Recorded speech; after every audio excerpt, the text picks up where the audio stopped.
Greetings, everyone, and welcome to another author interview here at the Cozy Book Nook. We are here with Randa Knight, author of 3. Is this a trilogy, correct? Oh, no, it's a series. Oh, it's a whole series. So you got more coming after this. Two more. Called the Boys of Bragg. Mm-hmm. She's going to talk about her writing journey today. She's also going to here to sign some books. Welcome. Thank you for coming tonight. Thank you. Are you local? I didn't really get a chance Localish. Localish. Okay. How far was the drive to get here? It's about a little bit more than an hour. Okay, all right. That's not too bad. Thank you so much for joining us today. And how long have you been writing for? Oh, geez. Let's see. I started in grad school. No, Okay. not grad school. Undergrad. When I was at IU. So... What were you studying literature, or were you studying something else and you just happened to get into writing at the same time? No, I was studying English literature. Okay. So, and then they were like, oh, you need to take some English electives to go with this. It's like, sure, I'll do some creative writing stuff. There you go. And then one of the assignments was you had to write about she gave us the setting, and you have to create a conflict and your characters, and then go from there. I want a short story from that. And she put us in New England in the 1800s. Yeah, I'm like, there's no way I'm going to do this. No way at all. No, it's not going to happen. This is going to be complete dumpster fire. And it was only partially a dumpster fire. That's good. Partially still good. Right. But because my husband at the time, my husband was deployed in Iraq, I kept wanting to write about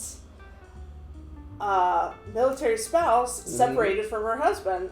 And even though it was supposed to be set in the 1800s, I still wrote about that. Oh, really? In modern times? I still put it in 1800s. There I you sent go. him away to war. There you go. Yeah, I mean, a lot of it emotions would be pretty similar, right? Yeah. So. And then the next creative writing class, I think I took writing fiction class, and I just kind of took that idea and then turned it into like a full story, and then those characters are the beginnings of... Okay. So, like, that first character was the best friend from this one. Okay. And she's actually the last book in this series. Was Okay. the one that started Right. in that 1800 little class. So does this take place in 1800? No. All of these take place at Fort Bragg, North Carolina. Okay. Well, very nice. Yeah, very all nice. of them are Fort Bragg, and no, they don't call it Fort Liberty on there because they said that only wusses call it Liberty. Interesting. Who's So- they? So the soldiers in the book. Okay, gotcha. Soldiers in Okay, the book. all right, very nice. Yeah, the soldiers in the book say that new name for Bragg is trash. So I'm pretty curious. So is each book a different character? Yes. And is it they kind of go concurrent, or they? No, they're like one, and then a few months later, and then the other one, and Oh, I see. Okay. so you can technically read them as standalones. Okay. You just don't like. And the only one that would probably not be very good to read as a standalone is the fourth one, because her story overlaps with the last one. Okay. So that's the only one I'm kind of like, maybe I should go back and edit that a little bit so it's more of a standalone. Maybe a prologue or something. Yeah, Was like, maybe. Here's what you missed previously on. Right. So I'm like, I mean, right now it's still in the editing phase, so I can still go back and change those things. So. And I think you said you have 2 more. There's 2 more. So you already determined that you're going to do 5. Yeah, now, there's 5 for the Boys of Bragg, and Okay. then I'm plotting out a whole new series after that too. Now, when you originally started, was it originally going to be 5, or as you kind of went? It was originally going to be 4. Okay. 3. I was like, it's either going to be 3 or 4. I don't know yet. People love trilogies. And Right. It's like forced trilogy, and then after I got through to after I started plotting out the third one, it's like, oh, I still haven't even done Lizzie, who is the most important character out of the whole thing. I was like, and I can't do Lizzie without doing her sister. Right. So, yeah. So are these, will these fall in the category of romance? Yeah, they're military contemporary romance. I love it. So, now when you come in here, it's just going to be labeled romance. We still haven't gotten down to the point of going down into the subcategories. And this one's based on that, that kind of started the whole thing off, that project back in the day. And how long did it take to write these three? So the first one took me the longest because I was taking my time. Because, you know, the first one, you don't have to hurry and rush and do all that stuff. So that one took me about 2 years. Okay. Because I would write, I had it all done, and then I would go back, edit, put it on the shelf. Bring it out 2 months later, go through, do it all over again. And I did that for about 1.5 years. Okay. And then I finally just sent it to a copy editor, and within 6 months of sending it to the copy editor, I published it. Now, you had a great story about your journey with editor. Which book is that? Was that with? Oh, that's this one. The latest one. This one, my developmental editor told me I don't know my characters, and here is a character sheet that I created that you should do, which was only 2 pages, versus my character sheets that I create are like 15 pages. Oh, wow. So I was like, yeah, dude, no, you're wrong. Yeah, I can imagine. Don't even tell me that I don't know my characters. And then he ended up turning around and going on a Facebook group that we're in. And I don't think he realized I was in that group. Awkward. And then he asked the group, would a character really do this? And then everybody just like ripped in and was like, of course a guy would take on and would see a child as his own, even though it's not his. Right. And he tried to argue that point with me. Was he trying to do this is the Khaleesi in the final season type? He kept trying to push me towards, what's his journey? It's like, he doesn't need a journey. This is a romance novel. And that developmental editor, like, when I actually hired his coworker who specializes in romance, but she had a family crisis. So he ended up stepping in and taking over because he owns the company. He's like, well, we can't let this go too long, so I'll just step in and I'll help you out. And it's like, and it was just a train you just got to get it done. At some point, you got to be like, okay, right. And and I think that's what he was thinking. It's like, oh, we just got to get this done. This girl's already paid for this editing, so you're not arguing for free, young man. Arguing for free. This is over a certain period of time. So, what's the time range on these? So, this one starts the summer after they graduate college, and it lasts for about a year, almost 1.5 years. So, and then this one picks up kind of like 3/4 of the way through this one, because she is his sister. Okay. And then she comes to live with them 3/4 of the way through that book. So then her story starts shortly about 3 or 4 months after she has moved in with her brother. So then, do old characters come back in the books? They all come back and overlap. And everybody loves, like, Dee is the main character of this one. And she is such a hoot. Like, that, everybody always says, oh, I love Dee so much. I can't wait until she makes a cameo appearance in the next book. That's always a good thing. When people are like, because you want your readers to get attached to the characters. Yeah. And root for them and then, connect with them. Katarina, or Kat, she starts working for a art store because she's an artist.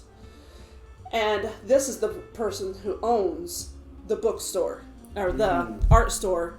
And so Ivy and her childhood best friend is what this one is. And even though Grant is not in the circle of soldiers like the other guys are, he's still stationed at Fort Bragg. And he's still airborne just like the rest of the guys are. It's just that he's the only one that's not an engineer, though. Okay. So the rest of them are airborne sappers, which is a very specialized type of engineer that's at only a select number of bases, including Fort Bragg. Very interesting. So now, do all the characters, they all are associated? The main characters, or just people within peripherals, or associated? So it's all of their friend group. So on the guys on this one, it starts out with all of the guys are at the beach on leave for a month. And that's how they meet the girls. And then it only starts out with the boys. Right. And it only starts out with 2 of the girls, but the guys are already like a close-knit thing already. But the guy group changes because it's like a military base. They never stay the same. Yeah. Like every couple years, people change.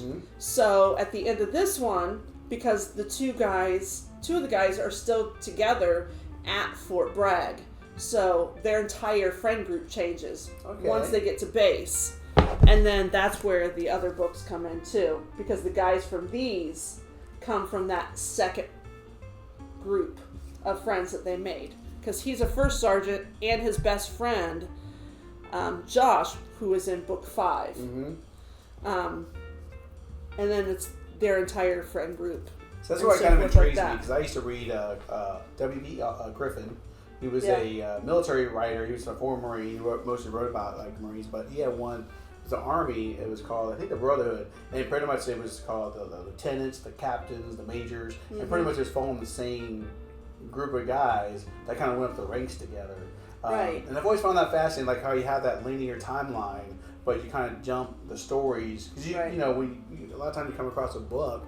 If it's a sequel, then obviously everybody jumps to the next timeline and stuff. But it's nice to kind of rotate and focus on a new character, but still moving forward. So you're not going back and reliving that story from a different point of view. Yeah. The time keeps going. You just jump to a different character who now becomes the focal point.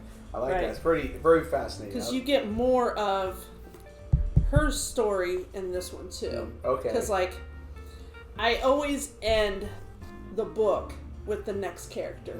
So all of my epilogues have the next character of the book talking about like whatever life event. Like at the end of this one, it's her perspective for her wedding. Okay. Yeah. So the overlap comes in. So all the books overlap with the other. So, and that's where I'm stuck at on the 5th book. It's like, oh. And out of habit, I automatically started writing it for the next one. It's like, and then after like last week, I realized it's like, oh, I have to completely rewrite this epilogue because like this is the last book. Yes. It's it. Like when I introduced Emma, which is going to start off the next series, like she doesn't need the epilogue. She just needs like, here's an excerpt for the next series type of thing. Makes sense, yeah. So yeah, now I have to completely redo that. I would think as a fan that I'd be like, if I fall in love with a certain character, I'd be like, why isn't he or she like more involved? Do you ever get any kind of like feedback or comments? I do. D. Everybody loves D. Oh, nice. Although my copy editor and my proofreader, Nay, she loves Ivy, who is this character. And as soon as I came out with this one, she's like, I was waiting. She's like, I couldn't wait. It's like, it's like, there's a reason why I kept asking you, when was Ivy's book? Because Ivy, she's pretty out there too, but she's just not as like in your face as D. I like that. They each have their unique personalities. Oh, every single one of the girls have their own unique things because like D is the loud, obnoxious.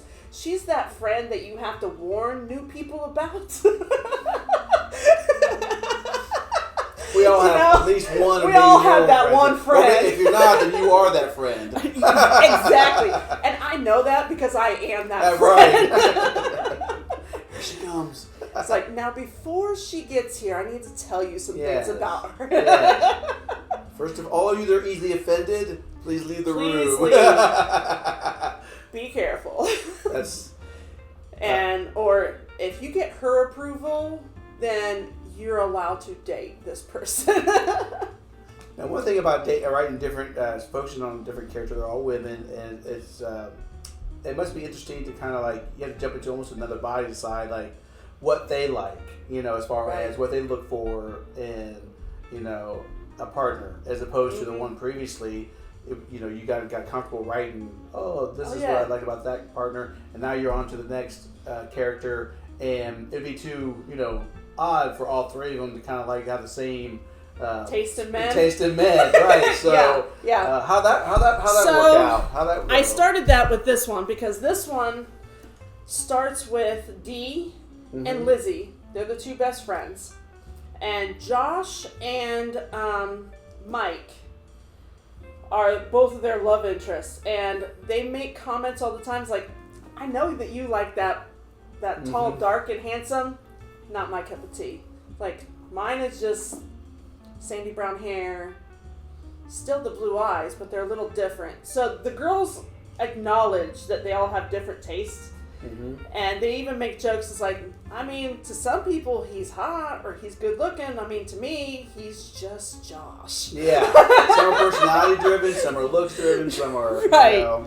So as the girls are talking and when they go, and for each one, there's comments like that in each one that each of the girls make about the different guys. I like that, yeah. And then, like, in book 4 is everybody's favorite little brother out of the group.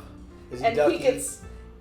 No, he's a little nerdy gamer. Okay. I'm a Team Ducky. In any kind of situation, I'm always Team Ducky. Always the guys, always super sweet stuff that just get overlooked all the time. Like, Team Ducky. The total cinnamon rolls, right? Yes, the ones. Yeah, I don't have any cinnamon rolls. All of mine are kind of like alpha holes. Oh, well, it is around the military base, so I can definitely see that. It is a military base, so it's got to have that. Aren't too many duckies in that. Yeah, there's not a lot of cinnamon rolls in the military. Yeah, you have to kind of, I guess, if you're going to be on the base or around, those, especially kind the of Army got that Marines, ego. are going to have that. Definitely going to have that. Those personalities you have to be attracted to. You gotta. I think the only military ones that are cinnamon rolls they gotta come from the Air Force. Mm-hmm. I would think so. Yeah. Navy. Maybe the Navy. Coast Guard. Yeah. I don't know. The Coast Guard's not even in the military anymore. They're part of the Homeland Security. Oh wow. So if you say that to like a current person, they're like, they're not even a member of the military anymore. Don't even talk to me about that. Well, let's talk Space Force. Oh, don't even get my son. So 3 of my 4 boys are in the military. Mm-hmm. My oldest is getting ready for Korea. And like anytime, and he's usually the one that's like, hey, is this still true about the military? 'Cause a lot of my information is coming from when my husband was active. Right. And that was over 10 years ago. Right. So, and he's the one that gave me the idea that I could make Mike a first sergeant. I was like, isn't he a little young to be a first sergeant? He's only 29. He's like, oh no, there's ways. Yeah. I'll tell you how we could pull that off, but like I don't think you'll need that in your book though. But right. I'll tell you how you pull it off. During conflict, it's right. For certain jobs. That's what he told me. It's like if you make him a sapper, he'll rank up no problem. So 3 of your sons. 3 of them. Are all Army or? Oh yeah, because my husband was Army, so he would not. He told them all the time, it's like, no other branch is allowed in this house. See, I get that because I'm a Marine myself. So then, and my son's the Marine. Totally get that. He wanted to piss me off when his mom was in the Air Force, so he wanted to piss me off. So he came in and was like, either thinking if he'd go in the Air Force or Army. And I was like, boy, I was like, watch your mouth. I'm like, I know you're angry right now, but you need to calm down. One of our boys told us, it's like, I'm thinking about going to the Air Force. And my husband's like, just get out of my house. Just get out. Change your name. It's like, don't even, he's like, if you come back with your hand raised for them, it's like, no. Well, my dad was Air Force. You think that's what I would have gone. I grew up around the right path. But no, I was, just Marines. My son, I knew he was a Marine since he was like 4 years old. And there was a certain mentality. You gotta have that. You have to like to break things. Now, see, when you see a Marine or a soldier, you know they're a Marine or soldier just by looking at it. The way they carry themselves, the way they walk, the way you may not know which one of the 2 it is, but you know it's one of them. Right, you know it's one of them.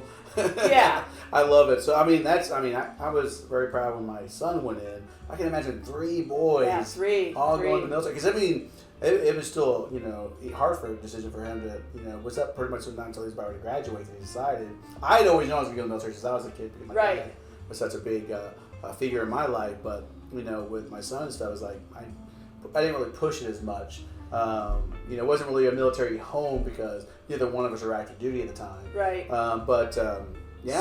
It's 3. 3. So the oldest 2 were actually raised on military bases. So I have a picture of our oldest, Alex. he's like 12 or 13 years old. He had just gotten his braces put on, and he's walking around in a pair of my husband's old combat boots. And I think I had come down here to write Pat to get him another ACU outfit. So he's walking around in Dad's boots, and he has this new little ACU outfit on, and he's strutting around, and I got a picture of him just smiling. I love it. So that's in That's a good sign the middle right of my living room. And then like when my husband was active, like they had this thing for their company, like you bring your kid to work day. Mm-hmm. So I also have like all kinds of pictures of like Alex and his dad's Humvee. So now it's like, and it was funny. A few weeks ago, we told him, like, it's come full circle, bud. Because he took my husband with him. He's like, I just need to run in the office and pick something up real quick, and then we can run over to this one store that you want to go to, Dad. And he's like, we've come full circle. Dad's come to work with me now. so just between you and I and the internet, these characters, any of them like not really like based on, but maybe like inspired by a little bit. Yeah. A little bit. So Mike has black hair, jet black hair, blue eyes, Italian descent, and he's also tall like my husband too. So there's a lot of his, like, that's about it that's like my husband. Right. Yeah, you want to go too much in the mannerisms. Right. None of the mannerisms, but like, that's about it. But, because I mean, a lot of you, the readers, then, some of your writers, we pull a lot from. Right. We pull from our life. Yeah. D is probably a little bit of me because I'm loud, obnoxious, a little bit, very pushy. Maybe that's why she's getting her own book. She's the easiest one to write. She's like, maybe. I'm gonna really get this character down. She's just but comes here's naturally. The funny part is I didn't realize it was D, that D was me, until I got into like book 3 or 4. Mm-hmm. And then I was like, after a couple situations, you start. Yeah, as soon as I started distancing myself from D, it's like, oh wow, that is totally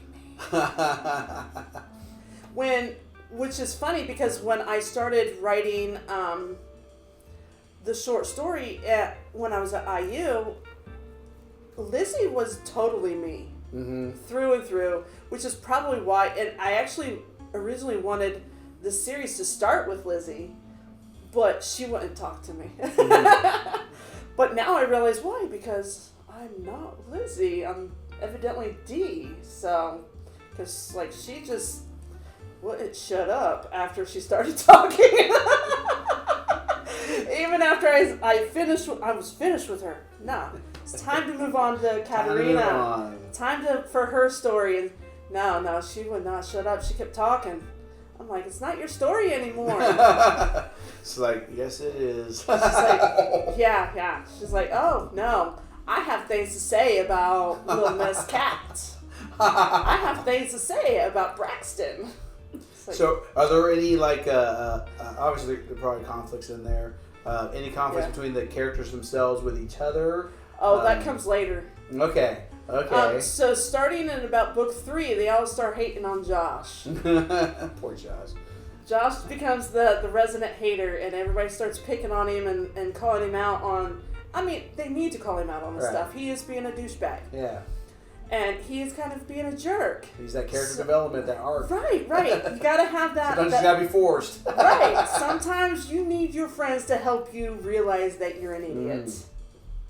So, even though actually Josh's story begins in the first book, it doesn't end until book 5. Wow, okay. So you get a little bit of Josh's story in every single book, and same thing with Lizzie, but it doesn't resolve until the end. I like that. So, going into this, if you start her series, you know that you're just going to be interacting with these characters pretty much throughout the entire series, which is great. Yeah.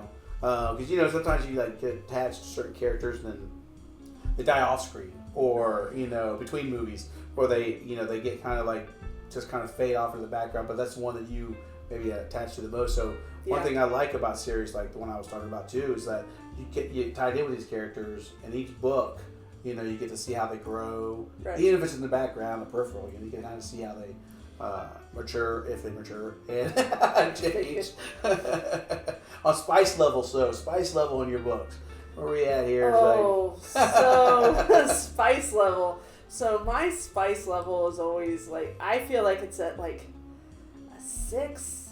Okay. Because we get, it is definitely open door. Mm-hmm. It is definitely like quite explicit. Okay. But there's only probably about 4 or 5 scenes that go completely, per book. Per book. Let's clarify that because there's 3 books right there. Right. But yeah, there's usually only about 3 or 4 in there. You gotta have that. I mean, that's you're in the. I think that's where. And there is some foul language because they're soldiers. They're not gonna have the cleanest mouths.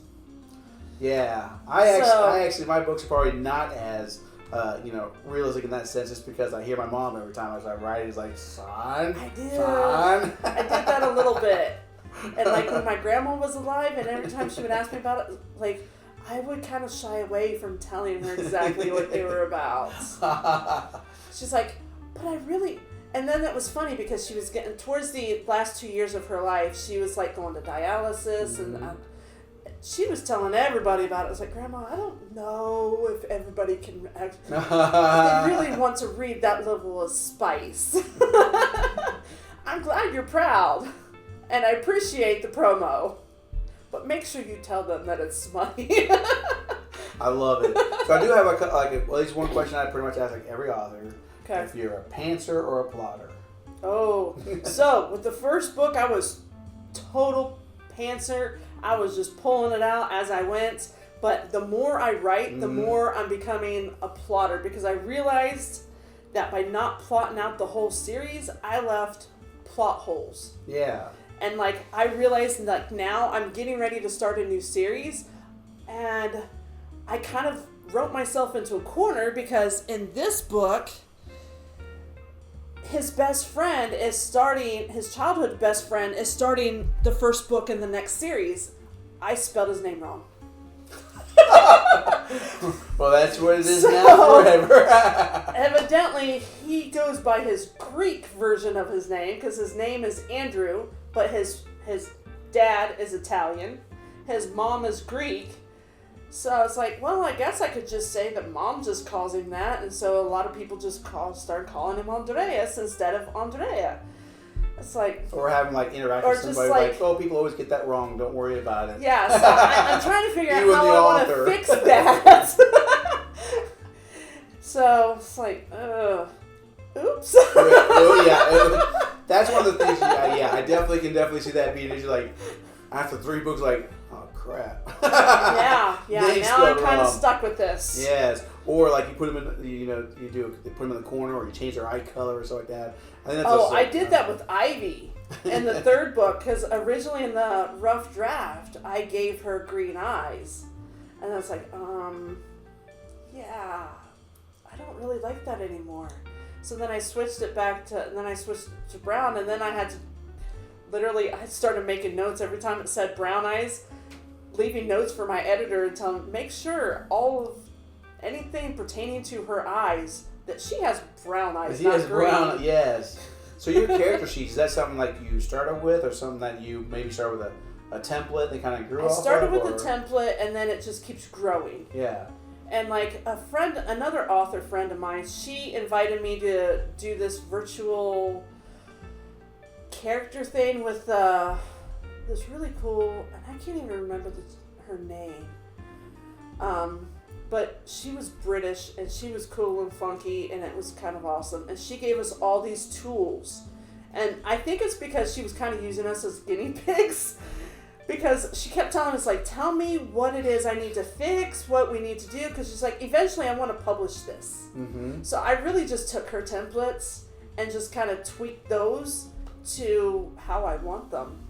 I started using the Dungeons and Dragons like character sheets, you can find it all over, and it's like I just kind of like obviously just got rid of like the powers and the rolls, numbers, right. But at the same time I use it for everything else because, especially if you're gonna start a series, you definitely gotta like have some details. Then I end up plotting out like if I know I'm doing a whole series, I'll try to write out like now I'm writing out like, okay, in book 1 these are the characters, this is what the trope is, this is what the major conflict is between the 2 of them, and then I do that for like all of the books in the series, because that's also another thing that got me pigeonholed by just being a pantser, because then it's like, no, I'm just going to keep going. Now this is Cats, and this is how she's going to be, and this is, and yeah, you can do that for individual books, but for a series, and I realized I found a lot of issues that I had with just doing that. So now I kind of plot things out a bit more.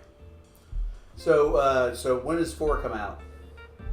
Probably right now I have it tentatively slated for the end of January or February. Okay, so because I don't set my dates until about a month out, because like now, like Amazon is so weird about your pre-orders now, and like so many companies, so I don't even put it out until about a month beforehand, and then I start looking at everybody. I did it myself where I pigeonholed myself with pre-orders, and I was like, oh crap, that book's not coming out. That's not gonna, or like right now, like my editor, my copy editor, Nay, like I've had her since the first book, and I will literally wait for her just so that she'll do my stuff. And like when she has issues and she has to push stuff back because like she's a primary caregiver for her elderly parents, it's like, okay, cool.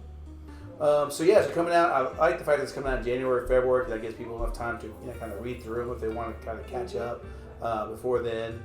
So thank you so much for joining us tonight. So her books are going to be on the shelves. They're already going to be online. So definitely check them out, and definitely going to start using those for some of our date night with the books and stuff, because people love they love series. So you get a good romance series going out there with the characters just keep popping up, keep evolving. I think you're definitely definitely looking forward to that. And then of course when this one wraps up, it's great because then you can do all kinds of things like box sets. You can do all kinds of things to sell bundles, and without having to worry about another book coming out that's going to mess up the whole whole design stuff. So thank you so much for coming out tonight. We're going to take a few minutes out and go see it's our wine and read night. So we're going to go refill.